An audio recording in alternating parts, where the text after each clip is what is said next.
నమస్కారం అండి. తలిపేయండి. చెప్పండి. ఇప్పుడు ఇక్కడున్నాడే వాడు.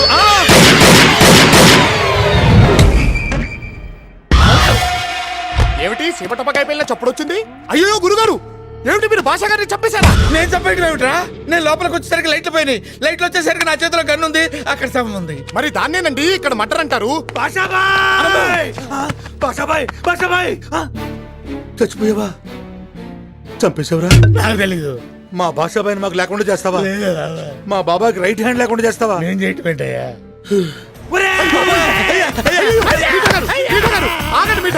మీఠా గారు, నా ముఖం చూసి క్షమించేయండి. నేను క్షమించినా బాబా క్షమించడు.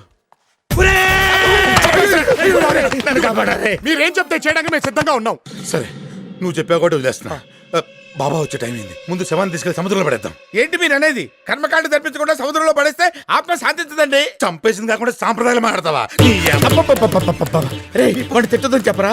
ఏమండి మీఠా గారు, మీరు ఆ బూతులు పంచకు ఆపండి. గురుగారు, మీరు ఆచారాలు పక్కన పెట్టండి. మీరు రండి.